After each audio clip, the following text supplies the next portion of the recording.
विधि की किस्मत इतनी खराब थी कि जिससे मोहब्बत करती थी उससे शादी हो गई थी।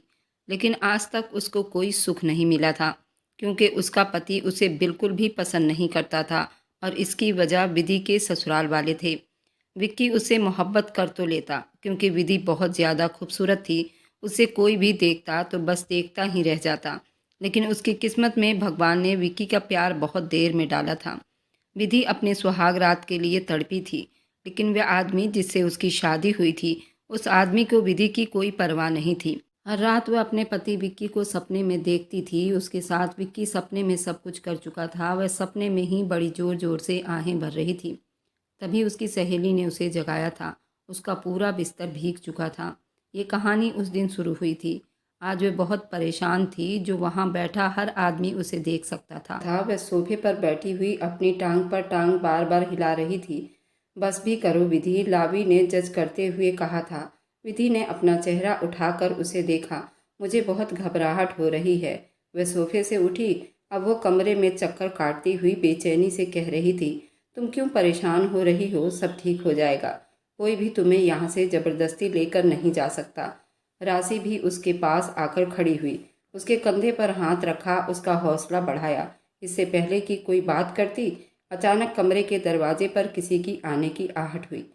लावी उन दोनों पर एक निगाह डालते हुए दरवाजे तक गई।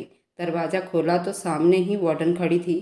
लावी ने सवालिया निगाहों से उसे देखा, जो लावी को एक साइड करती हुई कमरे में दाखिल हो चुकी थी। मिस विधि, आपको लेने के लिए कोई आया है। ये सब थे कि पिघलता हुआ शीशा जो उन तीनों के कानों में एक साथ उतरा। वह तकलीफ और दुख से नामे सिर हिलाती हुई 2 कदम पीछे हुई थी। मुझे कहीं नहीं जाना, उसके होठों ने बिना आवाज किए हिले थे। जल्दी से अपनी सारी पैकिंग कर लो, वह आपका नीचे इंतजार कर रहे हैं। वार्डन उसको कहती हुई कमरे से बाहर जा चुकी थी और उसने एक खाली नज़र लावी और विधि पर डाली। आंखों से आंसू बहते हुए गालों तक आकर रुक चुके थे। मुझे कहीं नहीं जाना। वह बहुत डरी हुई थी और सोफे पर सर रखकर सिमट कर बैठ गई। वह दोनों उसके पास आकर खड़ी हुई। मेरे पास एक आइडिया है, तुम मेरे घर चलो। लावी ने यह आइडिया दिया था। विधि का दिल करा कि उसके आइडिया पर थूक दे। तुम ऐसे कहीं नहीं छुप सकती हो, हमें कुछ और ही करना पड़ेगा। उसकी बात पर वे दोनों हैरान हुई। लेकिन क्या कर सकते हैं? विधि ने परेशान होते हुए पूछा, फिलहाल तुम उसके साथ चली जाओ, वहां जाकर उसका जीना हराम कर दो कि वह तुम्हें छोड़ ही दे। लावी ने आइडिया दिया था और विधि ने उस पर बहुत गुस्सा किया था। यहाँ मेरी जिंदगी नर्क बन रही है और तुम मुझे इस तरह के घटिया आइडिया दे रही हो। मुझे कहीं नहीं जाना यार, तुम दोनों कुछ करो। वो बेचैनी से कहती हुई इस बार रो पड़ी थी और उन दोनों को बहुत दुख हुआ। यार, हम कुछ नहीं कर सकते। सिर्फ एक ही रास्ता है, वह आदमी तुम्हें खुद छोड़ दे तो फिर तुम आज़ाद हो जाओगी। उन दोनों के पास कोई रास्ता नहीं था। वो बेचैनी से एक दूसरे की तरफ देख रही थी। इससे पहले और ज़्यादा कोई बात करती, कमरे के दरवाजे पर एक बार फिर किसी के आने की आहट हुई। जल्दी करिए मिस विधि। और विधि के सारे बदन में डर समा गया। उसने नामे सिर हिलाया था। जल्दी से लावी ने उसके सारे कपड़े पैक किए। मैं तुम्हारे सामान में ये मोबाइल छुपा रही हूँ, अगर कभी ज़रूरत पड़ी तो हमसे बात कर लेना, फिर हम कुछ करेंगे। लावी ने उसे हौसला दिया था। राशि ने हाँ में सिर हिलाया। फिलहाल यही अच्छा है, तुम चली जाओ। अगर उस आदमी को तुम पर शक हो गया कि तुम क्या सोच रही हो तो बुरा ही हो जाएगा। लावी की बात पर वह एकदम चुप हो गई। उन दोनों ने जल्दी से उसका सारा सामान समेटा, उसका बैग पैक किया। वह जल्दी से अपना दुपट्टा लपेटती हुई दूसरे हाथ में बैग पकड़े उस कमरे से बाहर निकली थी। ये एक हॉस्टल का मंजर था। वह पिछले 3 सालों से यहीं हॉस्टल में रहती आ रही थी, मगर वह 2 महीने के लिए गर्मियों की छुट्टी हो रही थी, इसलिए सारे स्टूडेंट अपने अपने घरों को जा रहे थे। हॉस्टल के वार्डन ने सख्ती से कहा था कि कोई भी लड़की उन 2 महीनों में हॉस्टल नहीं रुक सकती। उन्होंने जबरदस्ती सारे स्टूडेंट के घर में फ़ोन किए थे। एक वही लड़की थी जो यहाँ से नहीं जाना चाहती थी, लेकिन वार्डन ने फ़ोन किया। उसके घर उस आदमी को बुला चुकी थी जहाँ विधि कभी नहीं जाना चाहती थी। वह एक गहरी सांस लेती हुई कमरे से बाहर निकल आई थी। हाथ में बैग को मजबूती से पकड़ते उसने खुद को बहादुर दिखाने की कोशिश की। वह जब तक रिसेप्शन में आई तब तक सारा बदन पसीने में नहा गया था। अंदर तक डर कुंडली मारे बैठा था। वह कभी भी वापस नहीं जाना चाहती थी। रिसेप्शन पर सारा खाली था, ना ही वार्डन थी ना ही वो कहीं था। इतने में उसे एक काम करने वाली औरत नजर आई जो यहीं पर काम करती थी। आप जा सकती हैं। उसने खबर दिया तो विधि ने हाँ में सिर हिला दिया। हॉस्टल के बिल्डिंग से बाहर निकल आई। 2 मिनट का रास्ता तय करते हुए पार्किंग तक आई और वहां पर कुछ गाड़ियों में से उसकी गाड़ी ढूंढनी चाहिए, जब अचानक उसे अपने पीछे से आवाज आई, दूसरे नंबर पर ब्लैक ऑडी है। और वह उस आवाज को सुनते ही विधि के अंदर तक कपकपी सवार हो गई थी। उसके अंदर पलटकर देखने की हिम्मत ना हो सकी। उसे लगा अब वो कभी भी हिल नहीं पाएगी। जमीन उसके पैरों में जकड़ रही थी। कुछ भी सोच समझे बगैर पलटी, तब तक वह उसके हाथ से बैग पकड़ चुका था और अब उसे 2 कदम आगे चल रहा था और सामने खड़ी ब्लैक ऑडी तक जा रहा था। विधि ने एक नज़र उसके पीठ को देखा। वह उसे पूरे 3 सालों के बाद देख रही थी। आंखों में एक अजीब सा असर उभरा। उसका सिर्फ पीठ ही देख पाई थी। 6 फीट का लंबा चौड़ा आदमी, हैंडसम पर्सनैलिटी और बेहद खूबसूरत बॉडी। वह मेरा बैग गाड़ी के डिग्गी में रखता हुआ पलटा। उसका चेहरा बिल्कुल सामने आ गया। उसकी कांच सी चमकीली आंखें, सफ़ेद रंग चेहरे पर छाई गंभीरता जो उसे और ज़्यादा खूबसूरत बना रही थी। वह 30 साल एक खूबसूरत नौजवान था। उसे देखते हुए विधि अपने बीते हुए कल में खो गई। वह अपने माँ बाप की इकलौती बेटी थी। उसकी माँ एक अमीर घर से संबंध रखती थी, लेकिन बाप एक गांव का गरीब आदमी था। उसके माँ बाप पहली बार कॉलेज में मिले थे। वह दोनों मोहब्बत में गिरफ्तार हो गए थे। उसकी माँ ने अपने घर वालों के खिलाफ जाकर उसके बाप से शादी की थी और उसके नतीजे में विधि के नाना ने विधि के माँ को हमेशा के लिए अपना रिश्ता तोड़ लिया था। उन्होंने कह दिया था कि उनका अब इस लड़की से कोई रिश्ता नहीं है। विधि की माँ भी मोहब्बत में अंधी होकर उस छोटे से गांव में जाकर बस गई। सालों बीत गए और उस गांव की वह होकर रह गई थी। भगवान ने उन दोनों को बहुत ही खूबसूरत लक्ष्मी के रूप में एक बेटी दी थी, जिसका नाम उन्होंने विधि रखा था। वह 15 साल की हुई तो उसके बाप का एक हादसे में देहांत हो गया था। उसके दादा दादी ने विधि के माँ को अपने साथ रखने से मना कर दिया था। उन्हें लगता था कि वह शहर की अमीर फैमिली से संबंध रखती है। वह इस तरह की मॉडल लड़की को अब और ज़्यादा अपने परिवार के साथ नहीं रखेंगे। उनके बेटे ने अपने पसंद की शादी की थी तो वह चुप रहे, मगर अब उनका बेटा जा चुका है, इसलिए वे और ज़्यादा विधि और उसकी माँ के साथ कोई संबंध नहीं रखेंगे। विधि की माँ बहुत भरोसे के साथ अपने बाप के घर आई थी और हाथ जोड़कर अपने बाप से माफ़ी मांगी थी। बाप कब तक नाराज रहता, इसलिए दिल पिघल गया और उसके बाद वह अपनी बेटी विधि को लेकर अपने बाप के साथ वहां रहने लगी। 4 साल बीत गए थे जब विधि के माँ का हार्ट अटैक से देहांत हो गया और विधि अकेली रह गई थी। मामी को तो वह हर वक्त जहर लगती थी, इसलिए उसके नाना ने एक फैसला किया और उन्होंने विधि के बड़े मामा के दोस्त के बेटे विक्की के साथ उसकी शादी कर दी। लेकिन विधि ये शादी नहीं करना चाहती थी। विक्की के माँ बाप की मृत्यु भी हो चुकी थी और विक्की विधि के नाना के घर पर ही रहता था। मगर उसके नाना का ये कहना था कि ये दोनों बिना शादी किए साथ इस घर में नहीं रह सकते, इसलिए अच्छा रहेगा इन दोनों की शादी कर दी जाए। 1 साल और बीता था जब उसके नाना की तबीयत भी खराब हो गई थी। उनकी मृत्यु हो गई। एक के बाद एक विधि के सारे अपने उसे छोड़कर चले गए। उसकी शादी तो हो गई, लेकिन बड़ी मामी को वह विक्की के पत्नी के रूप में बिल्कुल भी स्वीकार नहीं थी और छोटी मामी उनको तो जैसे कलेजे पर मूंग दलने लगी थी। वह तो अपनी लाडली बेटी मुस्कान की शादी उस आदमी से करवाना चाहती थी जिसकी वह पत्नी बन गई थी। इसलिए अब दोनों मामियों ने मिलकर एक प्लान बनाया और विधि को गलत साबित करने की हर मुमकिन कोशिश की। और फिर एक साजिश था जो उस बंगले में इसके लिए रचाया गया था। उसके बाद सब कुछ बर्बाद हो गया। अब क्या तुम्हें अलग से इनविटेशन देना पड़ेगा? गुस्से से उसके कान के पास झुकते हुए बोला था। विधि जल्दी से अपने बीते हुए कल से बाहर आई थी और अपने घबराते जिस्म पर काबू पाते हुए वह तेजी से गाड़ी तक गई थी। वह ड्राइविंग सीट संभाल चुका था। वह फ्रंट सीट का दरवाज़ा खोलकर गाड़ी में बैठ गई। उसके गाड़ी में बैठने के बाद वह गाड़ी स्टार्ट कर चुका था। गाड़ी सड़क पर दौड़ चुकी थी। विधि एक घबराती हुई निगाह उस पर डाली। वह 30 साल का खूबसूरत नौजवान था।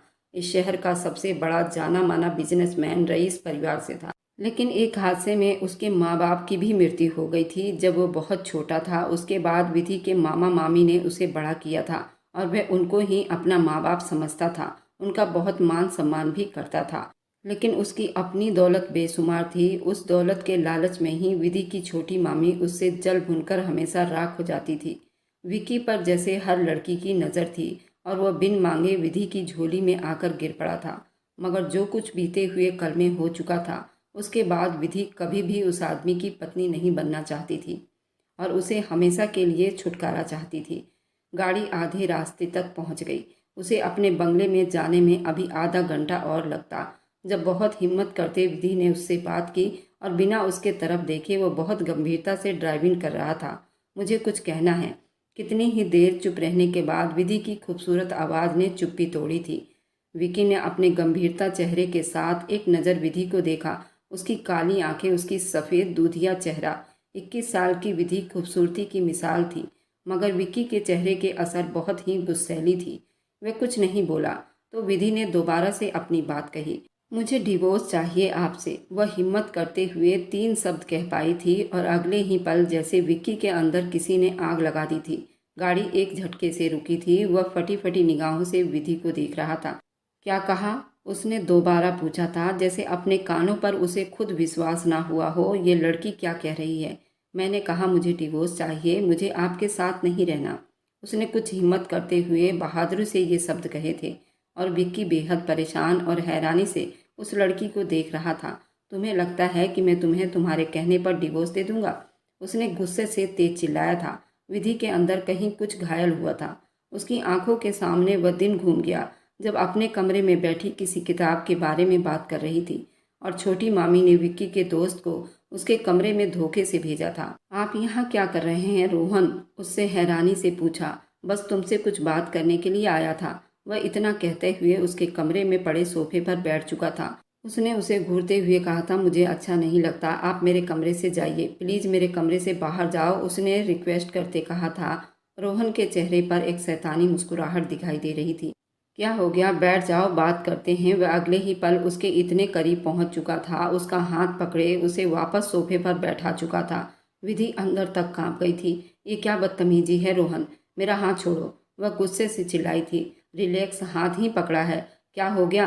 वह बड़ी आराम से कहता हुआ हाथ पकड़ लिया और विधि का तो उस पर पारा हाई हो गया था। उससे पहले कि वह कुछ और कहती, कमरे का दरवाजा धाड़ से खुला और विकी कमरे में दाखिल हुआ। अपनी आंखों के सामने अपनी पत्नी अपने दोस्त को एक साथ सोफे पर इतने पास बैठे देखकर उसके तन बदन में आग लग गई थी। रोहन के हाथ में विधि का हाथ था। इससे पहले विधि कुछ और कहती वह आगे बढ़ा था। एक थप्पड़ खींचकर विधि के चेहरे पर दे मारा था। सच कहते हैं, हर लड़की अपनी माँ पर ही जाती है। तुम भी अपनी माँ जैसी हो। अगर किसी और को पसंद करती थी तो फिर मुझसे शादी करने के लिए हाँ क्यों की? वह गुस्से से भड़क उठा था और विधि उसे बड़ी हैरानी से देख रही थी। आखिर एक पल में ये सब कैसे हुआ? अपने गाल पर हाथ रखे विक्की के पीछे खड़ी अपनी मामी को देखा था और विधि के दिल में जैसे कुछ टूट चुका था। आप लोग गलत समझ रहे हैं, ये सब कुछ उसने कुछ कहने की कोशिश की थी। जब रोहन बोल उठा, मैंने कितनी बार कहा है विधि तुम मेरे दोस्त की पत्नी हो, इस तरह मुझे अकेले में मिलने मत बुलाया करो। रोहन एक झटके से उससे दूर हुआ था। उसके किरदार की बुरी तरह से धज्जियां उड़ा चुका था और विधि के आंखों से आंसू बहते हुए उसके गालों पर फिसल गए।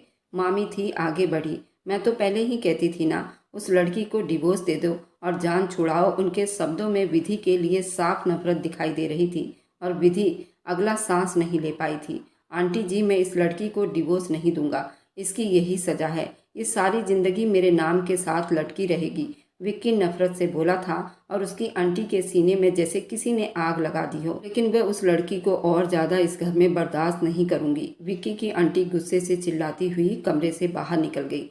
वह भी कमरे से बाहर निकल गया। वह खाली कमरे को देखती बेचैनी से वहीं रोती रह गई। वह तो जानती भी नहीं थी कोई उसके कमरे में इस तरह दाखिल हो जाएगा। अगले दिन बहुत हिम्मत करते उसने अपने बड़े मामा से बात की थी। उसे हॉस्टल भेज दे, वह पढ़ना चाहती है। और बड़े मामा भी घर के हालातों को देखते हुए मान गए थे। और आज पूरे 3 साल के बाद वार्डन ने उसके बड़े मामा को ही फ़ोन किया था, इसलिए वह अपने अंकल के कहने पर उसे लेने के लिए आया था। पूरे 3 साल बाद वह दोबारा उसके सामने गई थी। मैं जानती हूँ कि मुझे वहाँ कोई पसंद नहीं करता, इसलिए मैं और ज़्यादा आप पर बोझ नहीं बनना चाहती, इसलिए मुझे डिवोर्स दे दो। वह बहुत जल्दी से खुद को बीते हुए कल से बाहर निकाल लाई थी और अपनी आंखों से छलकती आंसू को दूर करते हुए विक्की के आंखों से आग निकलने लगी। अगले ही पल उसने गुस्से से विधि का बाजू दबोचा था। तुमने क्या मुझे पागल और बेवकूफ़ समझ रखा है ताकि तुम्हें डिवोर्स दे दूं और तुम अपनी मर्जी से किसी और से शादी कर लो? उसके कानों में जहर घोले थे। वह विधि पर बुरी तरह से चिल्लाया था। इस बार विधि भी अपने आंसू पर काबू न कर पाई। आप गलत समझ रहे हैं मुझे। किसी से शादी नहीं करनी, बस मैं आपकी ज़िंदगी से दूर जाना चाहती हूँ, क्योंकि मैं जानती हूँ कि मैं आप पर ज़बरदस्ती थोप दी गई हूँ, और ज़बरदस्ती किसी की ज़िंदगी में शामिल होना ये मेरी परवरिश नहीं। वह तकलीफ से बोली थी, इस शब्द पर जैसे विक्की ने ठहाका लगाया था। तुम्हारी परवरिश तो मैं बहुत अच्छे से देख चुका हूँ। उसके एक एक शब्द में गुस्सा दिखाई दे रहा था, जो विधि को अपने जिस्म के आर पार होता हुआ महसूस हुआ। बहुत हिम्मत करते उसने कुछ गुस्से से कहने की कोशिश की, जब मैं आपके साथ नहीं रहना चाहती तो आप ज़बरदस्ती मुझे अपने साथ नहीं बांध सकते। और वैसे भी आपने ही तो कहा था, मुझ जैसी गांव की अनपढ़ जाहिल लड़की आपकी पत्नी बनने के लायक नहीं। उसे 4 साल पहले वाली विक्की के शब्द याद आए थे, और उसका जवाब सुनते हुए विक्की ने अगले पल गुस्से से उसका मुंह दबोच लिया था। तुम्हें मुझसे डिवोर्स चाहिए? वह गुस्से से गुर्राया था। विधि डरती हुई हाँ में सिर हिला रही थी। अच्छा, ऐसी बात है। वह विधि का जबड़ा छोड़े अब कुछ सोच रहा था। गाड़ी सड़क पर रुकी हुई थी। अचानक बारिश होने लगी, और देखते ही देखते बारिश बहुत तेज बरसने लगी थी। ठीक है, तो मैं तुम्हें डिवोर्स दूंगा, लेकिन मेरी एक शर्त है। वह इतनी जल्दी मान गया, वह हैरान थी, और उससे ज़्यादा हैरान उस शर्त पर हुई थी। उसने डरते हुए पूछा, कैसी शर्त? वह अंदर तक डर से कांप पड़ी थी, और अगले ही पल जो शब्द विकी की जुबान से निकले थे वह विधि को हैरान करके रख दिए थे। वो बेहद अविश्वास और फटी फटी निगाहों से विकी को देख रही थी। वह गुस्से से अपनी कही बात दोहरा चुका था। एक रात मेरी मनमानियां बर्दाश्त कर लो, तुम्हें इस शादी से हमेशा के लिए छुटकारा दे दूंगा। ये सब थे कि पिघलता हुआ शीशा जो विधि के कानों के अंदर तक उतर गया था। उसकी आंखों में तकलीफ दिखाई दिए। बर्दाश्त की अब हद बढ़ गई थी। उसकी आंखों के सामने वह मंजर चला आया। ये 4 साल पहले का दिन था, जब वो किचन में खड़ी नाना के लिए चाय बना रही थी। वह चाय बनाने के बाद जब वह नाना को देने उनके कमरे में आई तो उसने उन दोनों की बातें सुन ली थी। वह दादा अंकल के साथ बहस करते हुए कह रहा था कि उसे ये शादी नहीं करना, क्योंकि उसे विधि पसंद नहीं है। आपको क्या हो गया है दादा अंकल? मैं उस गांव की अनपढ़ जाहिल गंवार लड़की से शादी नहीं करूंगा। वह मुझे बिल्कुल भी पसंद नहीं। वह 3rd क्लास लड़की, और कहाँ मैं? वह मेरे स्टैंडर्ड की बिल्कुल भी नहीं है। मैं तो उसे देखना भी पसंद नहीं करूं। और कमरे के बाहर खड़ी विधि को लगा उसके सर से उसके सारे बंगले की छत गिर गई हो। नाना जी ना में सिर हिलाते हुए अब उसे गुस्से से कह रहे थे, अगर वह उससे मोहब्बत करता है तो उसे विधि से शादी करना ही पड़ेगा। और फिर विक्की अपने अंकल के कहने पर उनसे ये शादी की थी, क्योंकि पूरे परिवार में सिर्फ वही 2 लोग थे जिसे वह टूट कर मोहब्बत करता था। ये सब याद आते ही किसी ने विधि के आत्मा तक को निचोड़ कर रख दिया था। वह नाम में सिर हिला गई थी। बिल्कुल नहीं, मैं आपको ये हक नहीं दूंगी। जैसे उसकी आंखों का जख्मीपन और ज़्यादा बढ़ गया हो, और विक्की के चेहरे के असर और ज़्यादा गुस्से में हो गए थे। अगर डिवोर्स चाहिए तो मेरी शर्त माननी पड़ेगी। वह गुस्से से एक एक शब्द चबा चबा कर बोला था। विधि को सांस लेने में परेशानी होने लगी। वह बिल्कुल विश्वास नहीं कर पा रही थी। दरवाजे के साथ लगकर बैठ गई। उसकी आंखों में ठुकराए जाने की तकलीफ थी। बिल्कुल नहीं, मैं कभी भी आपको ये हक नहीं दूंगी। वह पहले से ज़्यादा ऊंची आवाज़ में चिल्लाई थी। पहली बार जिंदगी में उसके अंदर इतनी हिम्मत आ गई थी। वह बदतमीजी नहीं करना चाहती थी, लेकिन यह आदमी उसे मजबूर कर रहा था।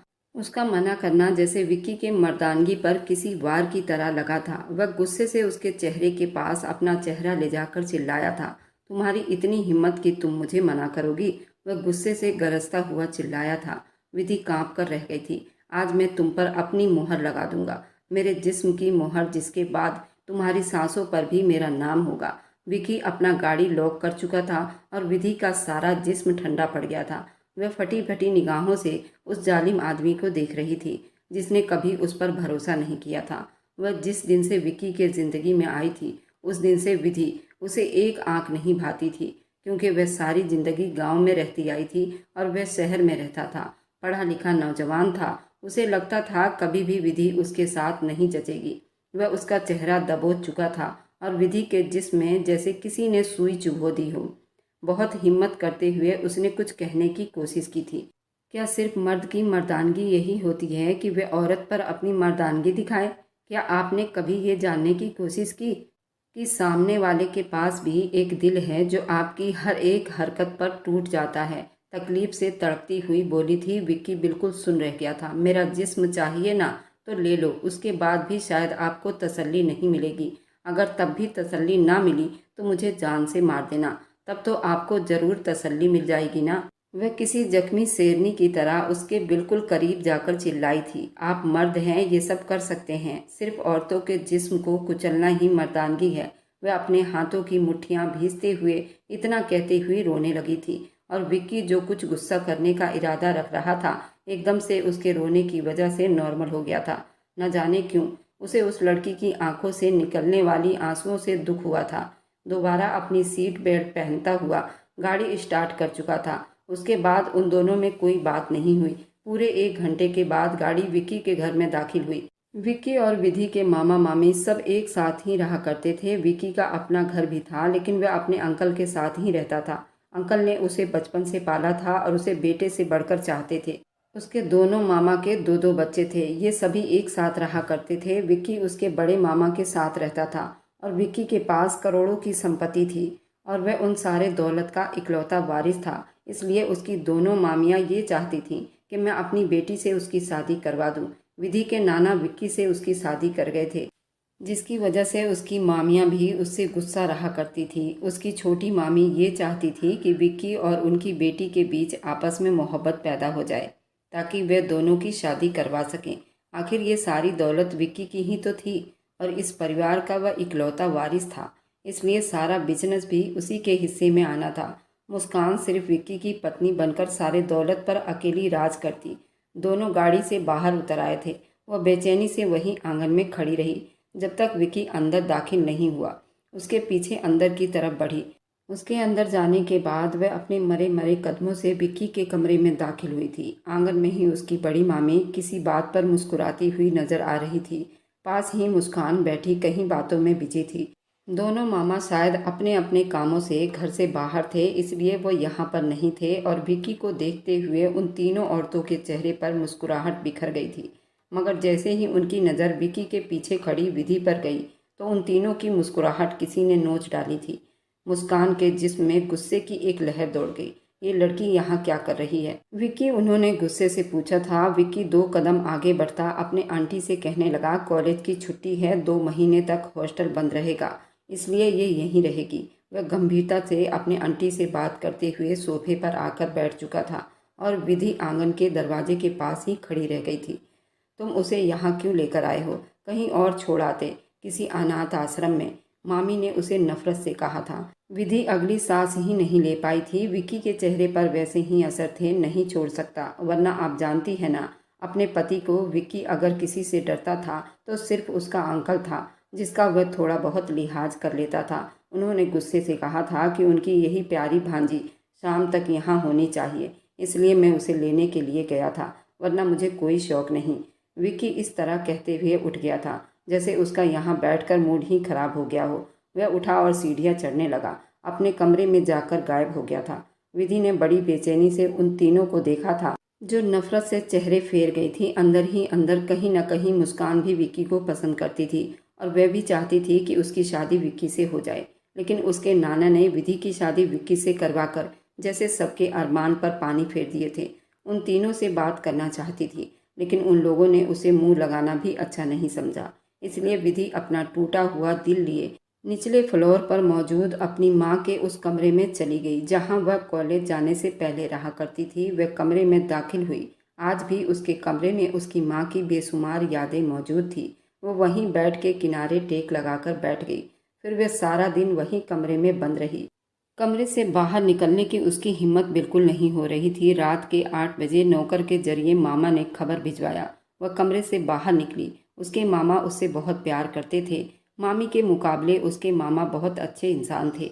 वह अपने मरे मरे भारी कदमों को उठाती हुई कमरे से बाहर निकली। सभी लोग डाइनिंग टेबल पर खाना खा रहे थे। वह सुबह से ही कमरे में बंद थी। उसे भी भूख लगी थी, लेकिन उन सब के सामने दोबारा जाकर किसी को भी अपना दिल तोड़ने का मौका नहीं देना चाहती थी, इसलिए कमरे में बंद रही। इधर आओ मेरे पास बेटा, मामा के आवाज़ देने पर उनके पास गई। उन्होंने उसे अपने साथ लगाए, उसके माथे पर प्यार से अपने हाथ रखते हुए तसल्ली महसूस की। तुम सुबह से कमरे में बंद थी। उन्होंने उसे सवालिया निगाहों से देखा। इससे पहले विधि कुछ और कहती, मामी बोल उठी, हाँ भाई, अब ये तो बड़ी हस्ती है, हमारे साथ बैठकर खाना खाने से तो रही। मामी अपने शब्दों से जहर उगल रही थी। विधि ने बड़ी मुश्किल से उनकी बात को इग्नोर किया। ऐसे ही मामा, मेरे गले में दर्द हो रहा था, इसलिए मैं खाना नहीं खा पाई। ऐसे लगा कुछ अटक गया हो। वह अपनी बात भी पूरी ना कर पाई थी। विक्की ने एक गंभीर नज़र उस पर डाली और दोबारा अपने खाने की तरफ ध्यान दिया। बेटा, खाना तो खा लेती। मुझे नौकर ने बताया तुमने सुबह से कुछ नहीं खाया। इस बात पर उन सब का सांस अटक गया था। मामी के गले में ही पानी अटक गया। वे खांस खांस कर बेहाल होने लगी। उन्हें इस बात का अंदाजा नहीं था। विधि के बारे में नौकरानी से पूछ चुके थे। बस ऐसे ही मुझे भूख नहीं थी। उसने बहुत मुश्किल से अपनी आंखों की नमी को काबू करने की कोशिश की थी। आंखों के सामने एक पल के लिए अपने बाप का चेहरा घूम गया था। उसके बाप ने कभी भी उसे किसी चीज़ की कमी नहीं होने दी थी। अगर उनसे नाराज होकर खाना छोड़ देती तो वह उसे अपने हाथों से खाना खिलाते थे। और इस घर में रहते हुए वह बहुत बार सारा सारा दिन भूखी रहती। हर बार मामा ही उसे कमरे से बाहर निकालते थे। रात को ही मामा के साथ बैठकर खाना खा पाती थी, वरना सारा दिन वह मामी के ताने सुनती रहती। मामी हर बात पर कहने लगी थी कि वह फ्री बैठे उनके किचन पर कब्जा किए फ्री के निवाले तोड़ती रहती है। उसके दिल में अंदर कहीं तकलीफ हुई थी। उसने बहुत जल्दी अपनी आंखें रगड़ ली और मामा के साथ ही कुर्सी खींचकर बैठ गई। मगर उसकी आंखों की नमी को पहली बार विक्की अपनी आंखों से दूर ना रख सका। लेकिन उसे बहुत तकलीफ हुई थी। आखिर उसे तकलीफ क्यों हो रही थी? वह भी खाना छोड़ता हुआ उठा और कमरे में जाकर गायब हो गया। मामी ने बहुत नफरत से विधि को देखा था। लो जी, इस लड़की की मनहूसियत छा गई। विक्की खाना छोड़कर चला गया। वह गुस्से से विधि को घूर रही थी। विधि भी अंदर अंदर बहुत जल रही थी। वह यहाँ बैठ नहीं पाएगी। वह चुप से उठ गई थी। अरे बेटा, कहाँ जा रही हो? मामा ने परेशान होते हुए पूछा। कुछ नहीं मामा जी, बस मेरा कुछ खाने को दिल नहीं चाह रहा। वे और ज्यादा वहां रुके बिना ही अपने कमरे में चली गई। सीढ़ियों के ऊपर ग्रिल पर हाथ रखते विक्की बेहद बेचैनी से उस मंजर को देख रहा था। उसने सुबह से कुछ नहीं खाया था और अभी बिना कुछ खाए वापस कमरे में चली गई। अंकल ने एक काट खाने वाली नजरें मामी पर डाली थी। बस तुम सभी लोग अपनी बकवास बंद किया करो। वह गुस्से में घूरे तो मुस्कान की मम्मी एकदम चुप हो गई। अब वह नौकरानी को आवाज लगा रही थी, जाओ उसे खाना देकर आओ। नौकरानी हाँ में सिर हिलाती हुई जल्दी से विधि के कमरे की तरफ चली गई। कुछ सोचते हुए विक्की वापस नीचे आया और बाहर आंगन की तरफ गया और आने से पहले एक नौकरानी को कॉफ़ी का एक कप बनाने के लिए कहकर चला गया था। वह बंगले की पिछली तरफ वाले गार्डन में निकल आया। यहाँ से विधि का कमरा साफ नजर आता था। उसके कमरे में मौजूद जो खिड़की थी वह अक्सर रात के टाइम खुली रहती थी, क्योंकि उसने अक्सर नोट किया था विधि कमरे के पर्दे को एक साइड किए रखती थी। जिस हिस्से में वह खड़ा था वह हिस्सा अंधेरे में डूबा हुआ था। वह यहाँ से साफ विधि के कमरे में सब कुछ देख सकता था। वह बेड के किनारे पर टिकी हुई थी। सामने ही टेबल पर खाने की ट्रे पड़ी हुई थी और वह एकटक उस खाने को देखती जा रही थी। न जाने क्यों, लेकिन विक्की के अंदर ये जानने की इच्छा पैदा हो रही थी वह खाना क्यों नहीं खा रही। आखिर वह क्यों इस तरह कर रही है? उसका शक उसे यहाँ तक ले आया था। वह वहीं गार्डन में बेचैनी से चक्कर काट रहा था जब उसने देखा वह खाने को देखते देखते हुए रो पड़ी थी। वह दोनों हाथ चेहरे पर रखकर अपनी सिसकियां काबू करने की कोशिश कर रही थी। कमरे में जलते हुए बल्ब से कमरे के अंदर का सारा मंजर दिखाई दे रहा था। वह बार बार अपने आंखों से आंसू साफ करती हुई बस खाने को देखती जा रही थी। कितनी ही देर बाद उसने पानी का गिलास पकड़ा और अपने होठों से लगा लिया, मगर उसने खाने को अभी तक हाथ नहीं लगाया था। वह सिर्फ पानी इस तरह पी रही थी जैसे न जाने कितने सालों की प्यासी हो। उसने साइड टेबल पर पड़ा हुआ जग उठाया और 2 गिलास पानी का और पी लिया, लेकिन खाने को अभी तक हाथ नहीं लगाया था। और इस मंजर को देखते हुए विक्की के सीने में मौजूद दिल में शायद कुछ टुकड़े टुकड़े हुए थे। वह खाने की प्लेट पकड़े बालकनी के दरवाजे खोलते हुए नीचे गार्डन में उतर आई। इस बात से बेखबर खड़ी थी कि कुछ ही दूरी पर विक्की भी खड़ा था। वह वहां गार्डन तक आई थी। विक्की बैक साइड में बहुत सारे जानवर पाले गए थे, जिनमें 2 कुत्ते, 2-3 बिल्लियां थी और कुछ कबूतर और तोते भी थे। वे खाना पकड़े सारे जानवरों को थोड़ा थोड़ा करके डाल रही थी और साथ आंखों से आंसू बहते जा रहे थे। विक्की उलझी हुई निगाहों से उसे देख रहा था। वह कुछ कदम चलता हुआ और ज्यादा उसके पास आ गया, मगर वह मौजूद पेड़ की ओट में ही खड़ा हो गया। जब उसे अंधेरे में उसने विधि के होठों को हिलते हुए महसूस किया। गार्डन में चुप होने की वजह से विधि की आवाज़ सारे गार्डन में गूंजी थी। उसे विक्की के गार्डन के जानवर भी मुझसे अच्छे हैं। मुझे माफ़ करना, तुम लोग ये खाना खा लो, ये मेरी किस्मत में नहीं था। अगर ये मेरे माँ बाप का घर होता तो मैं भी शान से पेट भरकर ये खाना खा लेती। लेकिन अफसोस की बात है, ये घर और यहाँ के लोग मेरे अपने नहीं। उन लोगों को मेरे दो निवाले भी खटकते हैं। काश पापा आप मुझे छोड़कर कभी नहीं गए होते, और काश मम्मी हम कभी यहाँ आए ही ना होते। कम से कम हॉस्टल में आराम से खाना तो खा सकती थी। वहाँ मुझे कोई ये कहने वाला नहीं था कि मैं उन लोगों के सरों पर बोझ बनी उनके निवाले खा रही हूँ। वह गुस्से से अपनी आंखों से आंसू पोंछती हुई उठ गई थी। हे भगवान, ये कैसा इंसाफ है। इस बंगले के कुत्ते भी मुझसे अच्छे हैं। मेरे बाप ने मेरी परवरिश जैसे की वैसे ही बहुत अच्छी थी। कम से कम ईमानदार थे और खुददार भी थे। लेकिन मुझे इन लोगों की भीख नहीं चाहिए। वह अब हाथ में वो प्लेट पकड़े वापस कमरे में चली गई और विक्की जहाँ था वहीं का वहीं बिल्कुल जम सा गया। वह अंदर जाकर एक बार फिर आधा गिलास पानी पी चुकी थी। शायद अपनी भूख मिटाने की कोशिश कर रही थी। ट्रे वापस साइड टेबल पर रखते हुए वह कमरे की तेज लाइट बंद करती बेड पर लेट गई और गार्डन में खड़े विक्की को सांस लेने में अब तकलीफ होने लगी। कितने ही देर बिल्कुल चुप सा खड़ा निगाहों से उसके कमरे को देखता रहा। उसे अपने गालों पर कुछ बहता हुआ महसूस हुआ तो उसने हाथ लगाकर देखा, वह पानी था। वह हैरान होकर रह गया। उसकी आंखों से आंसू कब निकले उसे पता ही नहीं चला। नौकरानी की आवाज़ पर वह होश में आया था। Sir, coffee. वह चौंका, फिर नौकरानी के हाथों से वह कॉफ़ी का कप पकड़ लिया। इससे पहले कि वापस जाती, विक्की ने उसे आवाज़ देकर रोक लिया। सुनो, वह रुकी थी। जी सर, वह बड़े इज्जत के साथ बात कर रही थी। तुम यहाँ पर कब से काम कर रही हो? उसके अजीब सवाल पर नौकरानी हैरान हुई थी। जी 5 सालों से सर, उसने कुछ सोचते हुए बताया। तो विक्की उसकी बात सुनते ही हाँ में सिर हिलाया। वह 2 कदम और पास चलता हुआ नौकरानी तक पहुँच गया था। 3 साल पहले जब विधि यहाँ रहती थी तो मेरे और अंकल के ना रहते हुए आंटी दूसरी आंटी का व्यवहार विधि के साथ कैसा था? उसने कुछ सोचते हुए पूछा था कि नौकरानी एकदम चुप हो गई। मैं नौकरानी के चेहरे की उड़ी हुई रंगत देख सकता था। मैं कुछ पूछ रहा हूँ? नौकरानी बिल्कुल चुप थी। इस तरह विक्की ने दोबारा अपने शब्दों पर जोर देकर पूछा। सर, मैं क्या कह सकती हूँ? नौकरानी निगाहें झुका गई थी। विक्की को कुछ गलत होने का एहसास हुआ था। मैं बस सच जानना चाहता हूँ।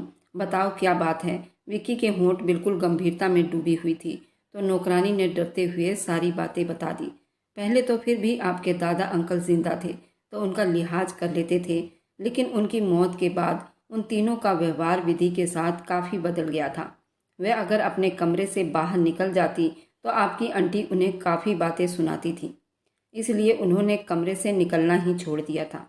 एक बार तो मैंने अपनी आंखों से देखा, वे किचन में खाना खाने के लिए गई थी जब आपकी आंटी ने उनके हाथ से खाने की प्लेट ही छीन ली थी। हमारी ज़िंदगी अच्छी भली चल रही थी। न जाने तुम दोनों माँ बेटी कहाँ से आफत बनकर आ गई हो। माँ खुद तो मर गई और तुम्हें हमारे सर पर बोझ की तरह छोड़ गई। विक्की की ज़िंदगी और बर्बाद कर दी और अब तुम यहाँ मज़े से बैठी खाना ठूस रही हो। दफ़ा हो जाओ यहाँ से। रामवती ने विधि की अच्छी खासी इंसल्ट की थी। उस दिन उसे किचन से बाहर निकाल दिया गया था। विक्की को अब सांस लेने में बड़ी तकलीफ होने लगी थी। उस दिन के बाद से वह कभी भी किचन में नहीं गई। जैसे ही आपके अंकल विनोद सर आते, वे लोग मेरे हाथ से हमेशा विधि को खबर भिजवा देते थे कि रात को विधि मैम आकर खाना खा पाती थी। और विक्की का सारा जिस्म बिल्कुल सुन्न होकर रह गया। उसे विश्वास नहीं हुआ इतना सब कुछ होता रहा और उसकी आंटी उसे न जाने कौन कौन सी सच्चाई बताती थी। उसकी आंखों के सामने वे सारे मंजर उभर रहे थे। जब जब उसकी आंटी उसे विधि के खिलाफ भड़काती थी, वह तो सारा दिन ऑफिस में रहता था। उसे नहीं पता था घर में क्या चलता रहता है। अरे वाह, सारा दिन नवाबजादी कमरे में बंद रहती है। अगर थोड़ी सी बात कर दो और ये कह दो कि बेटा हमारे साथ आकर बैठ जाया करो, वह तो बहुत बदतमीज़ी करती है और ये कहती है कि हम जैसे लोगों के साथ बैठना पसंद नहीं करती। इतनी अच्छी बच्ची समझकर मैं तो उसे कभी किसी चीज़ से मना नहीं करती। उसका अपना घर है, जैसे मर्जी चाहे वो खाए। बस मैंने उसे यही कहा था कि तुम भी खाना वगैरह पकाना सीख लो। अरे कल को उसने विक्की के साथ ही तो रहना है, शादी तो हो चुका है। जब विदाई होगी तो उसे भी तो घरदारी आनी चाहिए। लेकिन ना, उसने मेरी बात पर साफ मेरे मुंह पर ही मना कर दिया। कहने लगी कि मैं तो कभी भी किचन में नहीं जाऊंगी। अरे भाई, इस घर की इकलौती बहू हूँ, क्या मैं यहाँ पर खाना बनाने के लिए हूँ? इसलिए ऐसे नफरत से कहा था कि मेरा दिल ही टूट गया। विक्की के कानों में हर तरह से अपनी आंटी की कही गई आवाज़ आ रही थी। वह बिल्कुल सुन्न होकर वहाँ खड़ा का खड़ा ही रह गया था। कॉफ़ी के मग पर पकड़ कुछ और कमज़ोर हुई थी कि अचानक उसके हाथों से वह कॉफ़ी का मग छूटता हुआ ज़मीन पर गिर चुका था। नौकरानी कुछ सहम सी गई। सर, एक और बात कहूँ? उसने डरते हुए कुछ कहने की कोशिश की कि विक्की होश में आया और सवालिया नज़रों से नौकरानी की तरफ देखा। मैं नहीं जानती आप मेरी बात पर भरोसा करोगे या नहीं, लेकिन मैं खुद इस बात की गवाह हूँ। मैं जो कहूँगी सिर्फ सच कहूँगी। रुक्मणी मैम और रामवती मैम को बात करते सुना था। वे दोनों कमरे में बैठी कोई बात कर रही थी जब मैं उन दोनों के लिए कॉफ़ी बनाकर ले गई थी। वह ये कह रही थी कि विधि मैम की तरह से आपका दिल बुरा करके उन्हें इस घर से निकाल देंगी, क्योंकि रामवती मैम और रुक्मणी मैम दोनों ही चाहती हैं मुस्कान मैम की शादी आपसे हो जाए, इसलिए उन्हें विधि मैम बिल्कुल पसंद नहीं है। सॉरी सर, यही सच है। लेकिन एक बात कहूँ, विधि मैम सारे काम कर लेती हैं। जब आपके दादा अंकल जिंदा थे तब वो उन्हें अपने हाथों से खाना बनाकर खिलाती थी। उन्हें सारे काम करने आते हैं। वह बहुत समझदार लड़की है। इतना कहते वह नौकरानी चली गई और विक्की ने खुद को गिरने से बचाने के लिए एक पेड़ के टहनी को जोर से पकड़े रखा। ये कैसी हकीकत थी जो उस पर आज खुलकर रह गई थी। आज उस नौकरानी ने सब कुछ खोलकर रख दिया था। दादा अंकल के होते बेगुनाह उनकी नवासी पर वे कोई भी जुल्म होता नहीं देख सकते थे। विक्की के कानों में धमाके हो रहे थे। विक्की के लिए एक नई किरण की शुरुआत हो चुकी थी। वह सीढ़ियाँ उतरता नीचे आया। सारे ही उस वक्त डाइनिंग टेबल पर बैठे नाश्ता कर रहे थे।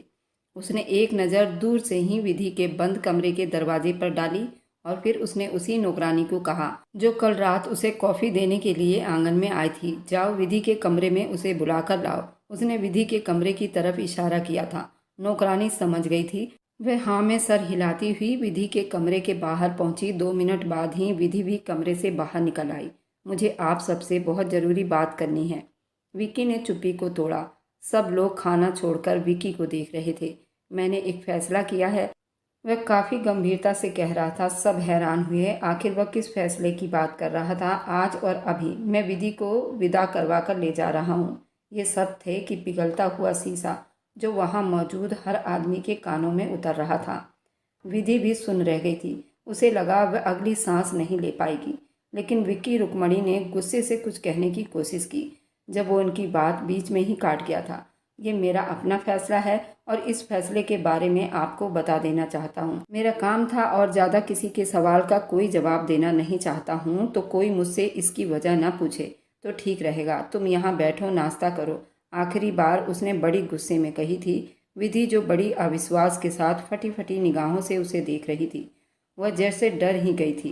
हाथ बढ़ाते हुए कुर्सी खींचते वह उसके बराबर में बैठ गई, लेकिन सांस लेने में उसे बहुत तकलीफ हो रही थी। विक्की गंभीरता से कॉफ़ी का कप होठों से लगाए कॉफ़ी पी रहा था। कितने ही देर विधि बिल्कुल सुन्न निगाहों से वहाँ बैठी रही। तुम्हें यहाँ देखने के लिए नहीं बुलाया गया, खाना खाओ, वह गुस्से से बोला था कि विधि डरती हुई प्लेट में खाना डालते ही खाने को शुरू कर चुकी थी। उसके खाना खाने के बाद ही विक्की को अपने दिल में बड़ी तसल्ली महसूस हुई थी। विधि ने जब तक खाना नहीं खा लिया तब तक वह वहीं बैठा रहा। उसका खाना खत्म करने के बाद वह उठा था। एक ज़रूरी मीटिंग है, इसलिए मैं ऑफिस जा रहा हूँ, लेकिन मेरे वापस आने तक तुम मुझे मेरे कमरे में मिलनी चाहिए। ये मेरा हुक्म है। वह ये कहते हुए वहाँ से उठ गया था और रुक्मणी वे विधि को कच्चा चबा जाने वाली नज़रों से देख रही थी। विधि अपने मरे मरे भारी कदम उठाती हुई वहाँ से उठी और दोनों मामियों के आंखों के सामने से गायब हो गई। वे वापस कमरे में आई और कमरे को बंद किया। वहीं ज़मीन पर बैठती चली गई। उसके बाद वह खुलकर रोई थी। विक्की ने खुद उसके किरदार पर उंगली उठाया था। अब शायद उसको ये निचोड़ कर रख देने वाला था। उसे कुछ समझ नहीं आ रही थी। 4 घंटे बीत गए थे। उसने दरवाज़ा नहीं खोला था। वह जानती थी कि अब उसने दरवाज़ा खोला तो मामिया और मुस्कान उन तीनों में से कोई एक जान ही ले लेंगी। और बाहर आंगन में ही तीनों लाचारी से बैठी एक दूसरे को देख रही थी। एक बार उस लड़की को मेरे सामने आने दो, उसकी जान ले लूँगी। रुक्मणी मैम जले पैर की बिल्ली की तरह आंगन में चक्कर काटते हुए गुस्से से कह रही थी। उससे ज़्यादा बुरा हाल तो मुस्कान का था। बड़ी मम्मी, आपने कहा था कि विक्की की पत्नी सिर्फ मैं बनूंगी। उसने भी बड़ी विश्वास के साथ सवाल पूछा था। फिक्र मत करो, मैं उस लड़की को यहाँ से हर हाल में बाहर निकाल कर ही दम लूँगी। वह अभी ये सब बातें कर ही रही थी जब आंगन के दरवाजे से विक्की अंदर दाखिल हुआ था और उन सबको एक साथ देखते हुए वह भी इतने गुस्से में तो उसने सवाल किया था, आप सबको क्या हुआ है? उसने ऐसे पूछा जैसे कुछ जानता ही ना हो। तुम ऐसा कैसे कर सकते हो? विक्की, उस जाहिल गंवार लड़की को तुम अपनी पत्नी की हैसियत कैसे दे सकते हो? रुक्मणी मैम ने कुछ सख्ती से पूछा था। विक्की के चेहरे पर ऐसा कोई फर्क दिखाई नहीं दे रहा था। मैं आपसे पहले भी कह चुका हूँ आंटी, मैं किसी को भी वजह बताना ज़रूरी नहीं समझता, और कौन सी लड़की मेरी ज़िंदगी में शामिल होगी उसका फैसला तो मैं ही करूँगा। वैसे कहाँ है आपकी बहू? उसने जानबूझकर ये शब्द बहू का इस्तेमाल किया था। रुक्मणी का कलेजा तक जल उठा था। अपने कमरे में बंद बैठी है, वह तुम्हारे कमरे में नहीं जाएगी, तुम अच्छे से जानते हो। रुक्मणी ने जैसे हकीकत को सामने करने की कोशिश की थी। ऐसे कैसे? बड़ी आराम से कहता हुआ उठा और विधि के कमरे तक आया था। कमरे का दरवाज़ा खटखटाया। वह जो बेड पर बैठी हुई गहरी सोचों में डूबी हुई थी, वह चौंक गई। उसके अंदर एक डर की लहर उतर गई थी। दरवाज़ा 2 बार नॉक हुआ था। वह कुछ नहीं बोली। तुम बाहर आ रही हो या मैं अपने तरीके से अंदर आ जाऊं? उसका सिर्फ एक ही आवाज़ काफ़ी था कि विधि डरती हुई दरवाज़ा खोल चुकी थी। वह कमरे में दाखिल हुआ और विधि डर से 2 कदम पीछे हटी थी। चाहे तुम भूल गई हो कि मैं जाने से पहले कह गया था कि तुम मुझे शाम को मेरे कमरे में मिलो। तुम यहाँ क्या कर रही हो? वह सख्ती से कहता हुआ उसकी तरफ कदम बढ़ाने लगा और वह डरती हुई 2 कदम पीछे हट गई। उसके चेहरे पर साफ पानी के बूंदे दिखाई दे रहा था। मुझे आपके साथ नहीं, उसके शब्द मुंह में ही अटके थे जब विक्की की उंगली उसके होंठों तक आ चुकी थी। तुम क्या सोचती हो? ये जरूरी नहीं, जो मैंने कह दिया वही होगा। फैसला हो चुका है। इतना कहते के साथ वो बिना उसकी बात सुने उसे कोई मौका दिए उसको बाजू से पकड़कर कमरे से बाहर निकाल चुका था। उन तीनों ने अपनी आंखों से देखा। विक्की उसकी बाजू पकड़े उसे जबरदस्ती अपने साथ लिए सीढ़ियां चढ़ गया और बड़ी अविश्वास और फटी फटी निगाहों से उसे देखते हुए अपना हाथ उसके हाथ से छुड़वा रही थी, लेकिन विक्की की पकड़ सख्ती से वह उसे अपने कमरे में ला चुका था। कमरे में दाखिल होने के बाद उसने दरवाज़ा बंद किया और विधि का हाथ छोड़ दिया। डरती हुई 2 कदम पीछे हो गई थी। वह उसकी तरफ बढ़ता जा रहा था और वह पीछे खिसक रही थी। मुझसे दूर हो, वह डर में रोती हुई परेशानी में बोले जा रही थी। विक्की के चेहरे पर ना चाहते हुए मुस्कुराहट फैली हुई थी। वह उसे छोड़कर अपने अलमारी के तरफ बढ़ गया। वहां से अब कोई फाइल बाहर निकाल रहा था। विधि पूरी हैरान होकर वहीं कमरे में खड़ी की खड़ी रह गई। जब वह उसके सामने आकर खड़ा हुआ, यहाँ साइन करो। इस बार उसका शब्द कुछ नॉर्मल था और विधि उसे बहुत हैरान होकर उसके हाथ में पकड़ा हुआ उस फाइल को देख रही थी। ये क्या है? ये उसने डरते हुए पूछा। जितना कहा उतना करो, वरना मुझसे बुरा कोई नहीं होगा। वह अगले ही पल गुस्से में गरज रहा था और विधि ने डरते हुए बिना देखे बिना पढ़े साइन कर दिए। वह नहीं जानती थी वो क्या था। क्या ये डिवोर्स पेपर है? उसने कुछ उम्मीद से पूछा था। विक्की के होठों को तेज मुस्कुराहट ने छुआ था। इतनी गलतफहमी तुमने अपने दिमाग के अंदर भरा है। मैंने पहले भी कहा था तुम्हें डिवोर्स नहीं दूंगा, मतलब कि नहीं दूंगा। गुस्से से कहते हुए उसको हैरान करते हुए वॉशरूम में जाकर बंद हो गया और वह वहीं कमरे के बेड पर पास ही खड़ी रह गई। 2 मिनट के बाद वह बाहर निकला। अब अपना कोट उतारते हुए सोफे पर फेंक चुका था। इधर आओ मेरे पास। वह बेड तक पहुंचकर उसे गुस्से में हुक्म दे रहा था। विधि अंतर तक कांप कर रह गई थी। मैंने कहा ना इधर आओ। वह और ज्यादा गुस्से से बोला था कि विधि डरती हुई 2 कदम उसके तरफ बढ़ी। यहाँ बैठो, उसे अपने पास बेड पर बैठने को कह रहा था और विधि डरती जा रही थी। मैंने कहा यहाँ बैठो, तुम्हें एक बार समझ नहीं आती? उसका हाथ पकड़े उसे खींचकर अपने पास बिठा चुका था कि विधि डरती हुई उससे दूर खिसकने की कोशिश करने लगी, मगर वह उसे कमर से पकड़े अपने करीब कर चुका था और विधि डरती जा रही थी। वह गुस्से से आंखें मीच गई थी और उसके उन बंद आंखों को देखते हुए विक्की ना चाहते हुए भी खुलकर मुस्कुराया था। फिर वह उसके कान के पास झुका था। अभी तुमने जिस पेपर पर साइन किए थे ना, वे विक्की के पूरे दौलत की पेपर थी, जो कि वह विक्की अब तुम्हारे नाम कर चुका है। इसलिए मैंने उसे तुम्हारे नाम ट्रांसफ़र कर दिया है। ये सब थे कि पिघलता हुआ शीशा जो विधि के कानों में उतरे थे। उसने बड़ी अविश्वास से आंखों को खोला था। विक्की को देखा। उसे बिल्कुल ही विश्वास नहीं हो पा रहा था और फटी फटी निगाहों से वह विक्की को देख रही थी। उसे लगा शायद वह मजाक कर रहा है। ये कैसा मजाक था? वे आखिर बोल उठी और विक्की इस बार खुलकर मुस्कुराया था और जिंदगी में पहली बार उसने विक्की को इतनी खूबसूरती से मुस्कुराते हुए देखा था। तुम्हें लगता है कि मैं मजाक कर सकता हूँ? उसने सवाल पूछा। विधि का दिल धड़कने लगा था। ये सब मजाक नहीं, आज से तुम इस सारे घर की मालकिन हो। उसके चेहरे पर से बाल एक साइड करते हुए उसके कानों से जैसे वह अपना एक एक शब्द सच कहते हुए उसे अपने ऊपर विश्वास दिलवा रहा था। लेकिन ऐसा कैसे हो सकता था? वह फटी फटी निगाहों से अब भी विक्की को देख रही थी। उसे इतना बड़ा शॉट लगा कि वह हैरान रह गई। वैसे क्यों नहीं हो सकता, ये मेरी प्रॉपर्टी है, मैं जहाँ चाहूँ जिसके नाम चाहूँ उसके नाम कर सकता हूँ। और आज के बाद तुम्हें किसी से डरने की ज़रूरत नहीं है। तुम इस पूरे घर की मालकिन हो। तुम इस सारे घर में जहाँ चाहे वहाँ रह सकती हो और सुकून से किचन में जाकर अपनी मर्जी का खाना बनाकर भी खा सकती हो। उसने हर बात अब की बार बड़ी प्यार से कही थी कि विधि के आंखों में बहुत तेजी से आंसू आ चुके थे। वे अपना चेहरा मोड़कर अपनी आंखों से निकलने वाली नमी साफ करने लगी। ऐसा लगा जैसे किसी ने उसकी चोरी पकड़ ली थी। वह कैसे जान सकता था, और उसका ये रोना विकी को तकलीफ दे गया था। वह अगले ही पल उसे खींचे अपने साथ लगा चुका था। विधि बिल्कुल सुन रह गई थी। मुझे बंगला नहीं चाहिए। आपने ऐसा क्यों किया? मेरी मामियाँ मुझे और ज़्यादा गुस्सा हो जाएंगी। प्लीज़ आप वापस ले लीजिए ये सब। वह बार बार उसे बोल रही थी। तुम्हें क्या फ़र्क पड़ता है? जो कहता है उसे कहने दो। मेरी प्रॉपर्टी थी, मेरी मर्जी, मैं जिसके नाम करूं। आज से ये सारा बंगला तुम्हारा हो चुका है। अगर तुम चाहो तो बेशक सारी प्रॉपर्टी को आग लगा दो। तुम्हें कोई भी कुछ भी कहने की हिम्मत नहीं कर सकता, क्योंकि अब ये सारी दौलत की तुम अकेली मालकिन हो। इस बार उसके शब्द में नरमी थी। अब वो गुस्से से बात नहीं कर रहा था और विधि पर हैरानियों के पहाड़ टूटते जा रहे थे। लेकिन आपने ऐसा क्यों किया? वह फटी फटी निगाहों से विक्की को देख रही थी। विक्की थोड़ा सा उसके करीब हुआ था, इतना कि उसके चेहरे पर विक्की की झुलसती सांसें पड़ने लगी। वह खुद डर से आंखें बंद कर गई। उसके कान के पास झुकता चला गया था। क्योंकि मुझे लगता है तुमसे थोड़ी थोड़ी मोहब्बत हो रही है, और हर उस चीज़ के लिए सॉरी जो मैंने बीते हुए कल में तुम्हारे साथ की थी। मुझे तुम पर इस तरह इल्ज़ाम नहीं लगाना चाहिए था।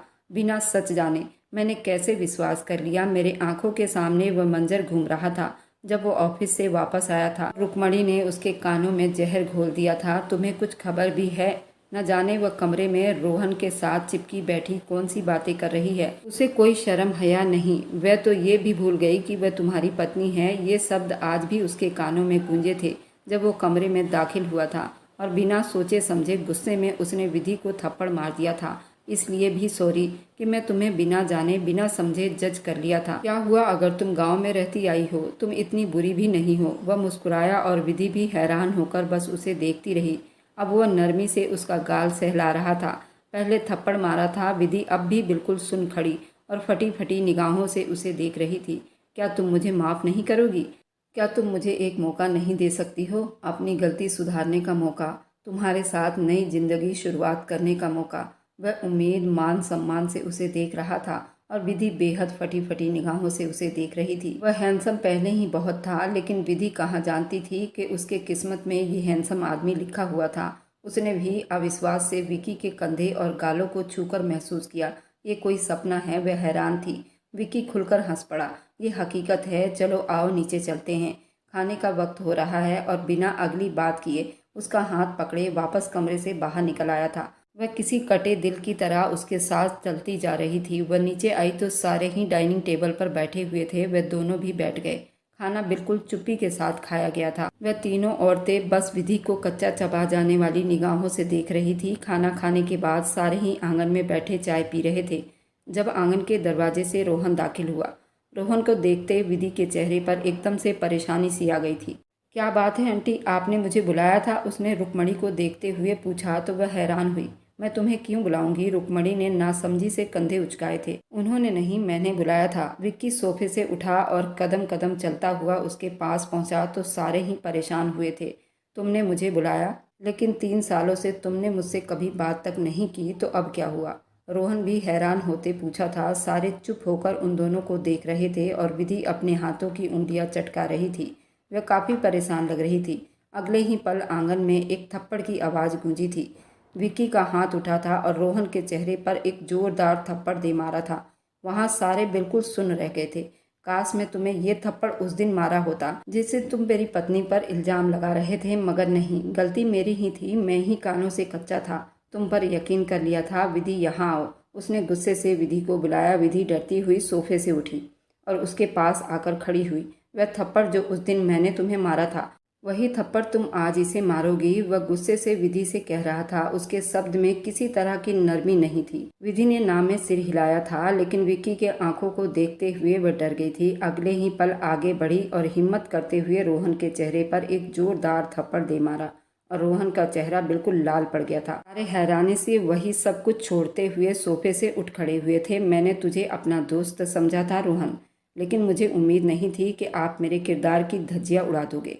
शर्म आती है मुझे आप जैसे आदमी पर, जो दोस्त कहलाने के लायक नहीं। उसने बहुत मुश्किल से 2 शब्द निकाले थे। सारा गुस्सा भूलकर वह विक्की का हाथ पकड़े उसे अपने साथ लिए रोहन की आंखों में झांक रहा था। अफसोस है मुझे कि तुम कभी मेरे दोस्त हुआ करते थे। अब निकल जाओ यहाँ से, तुम्हारी सज़ा यही है कि तुम विक्की के नफ़रत के लायक भी नहीं रहे। रोहन बिना कुछ कहे वहाँ से पलट गया। विक्की ने गुस्से से आंटी को देखा। रुक्मणी जान गई थी कि वह सच्चाई तक पहुँच गया है। वह ना में सिर हिलाती हुई परेशान होती हुई कांप गई थी। वह जानती थी अगर ये बात उसके अंकल को पता चली तो अंकल उन्हें छोड़ेंगे नहीं। वह विक्की था, उसने अपनी आंटी का भरम रख लिया था। मैंने एक फैसला किया है, वह गुस्से से उन सबको बता रहा था। विधि का हाथ उसके अपने हाथों में था। मैंने ये पूरी प्रॉपर्टी विधि के नाम कर दिया है। ये सब थे कि पिघलता हुआ शीशा जो उन सब के कानों में एक साथ उतर रहा था। वह सारे के सारे विक्की को आश्चर्य से देख रहे थे।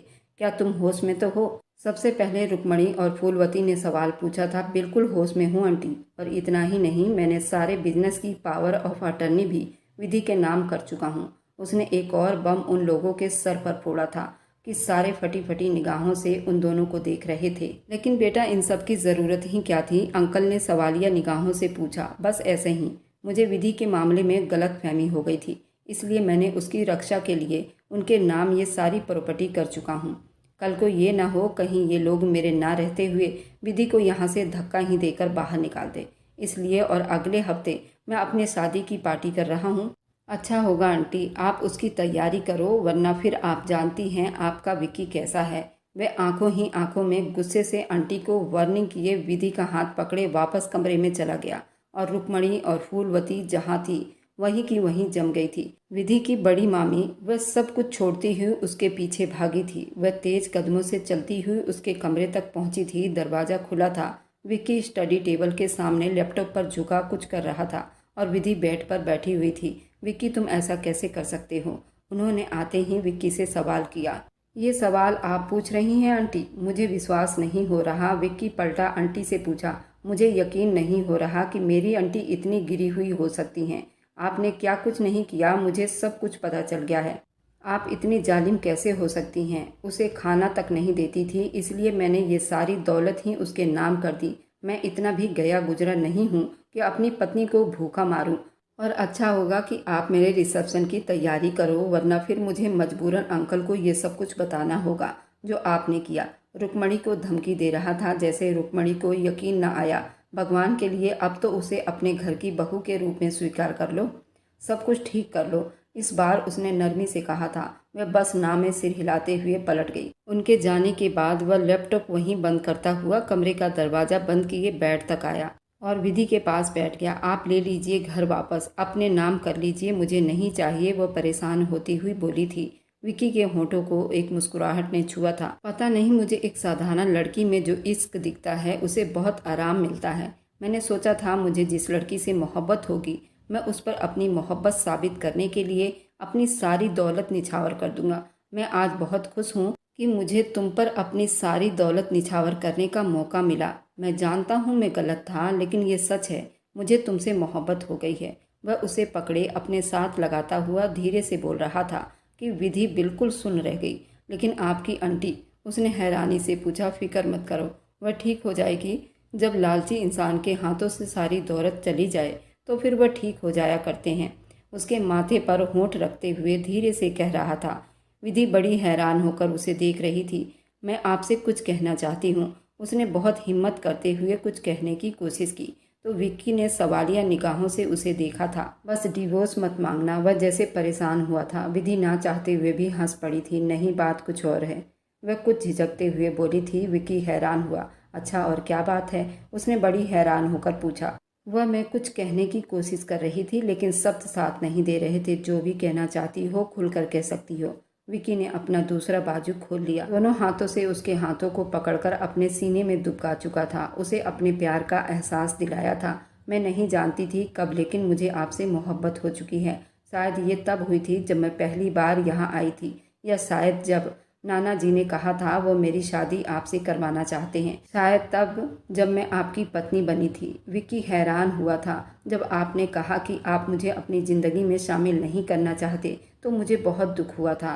तो मैंने सोचा था कि अपनी मोहब्बत को हमेशा दिल में दफन कर लूँगी। बस आज न जाने मेरे अंदर कहाँ से हिम्मत आ गई। मैंने सोचा कि आपको बता दूँ। मुझे लगता है कि शायद आपको ये बात पता होनी चाहिए थी।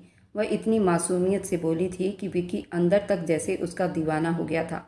अब उसे और ज़्यादा मजबूती से अपने सीने में दबाते हुए उसके माथे पर दोबारा से किस कर चुका था। धन्यवाद मुझ जैसे इंसान को अपनी मोहब्बत देने के लिए, लेकिन तुम मुझसे इतना डरती क्यों हो? उसे जैसे ये सवाल बेचैन कर गए थे। विधि ने एक परेशान सी नज़र से उसे देखा। बस मुझे आपके गुस्से से डर लगता है, वह बहुत मासूमियत से बोली थी। विक्की को उस पर टूट कर प्यार आया था। मेरा तुमसे वादा है, अब मैं कभी तुम पर गुस्सा नहीं करूँगा। उसके बालों में उंगलियां चलाते हुए उसे अपने सीने से लगाए धीरे से बातें कर रहा था। विधि ने गहरी सांस ली। एक सुकून का सांस हवा में छोड़ा था। वह खुलकर मुस्कुराई थी। उसे उम्मीद नहीं थी वह उस आदमी की पत्नी के रूप में खरी उतर पाएगी। इस बात में बिल्कुल भी झूठ नहीं था कि जब भगवान देता है तो बिल्कुल छप्पर फाड़ कर देता है। जहाँ उस इंसान को बिल्कुल भी उम्मीद नहीं होती, उस दिन से विक्की और विधि दोनों एक दूसरे के लिए जीते थे और उन दोनों में आपस में टूट कर मोहब्बत थी। अगर ये कहानी पसंद आई है तो मेरे चैनल को लाइक और सब्सक्राइब करते जाएं।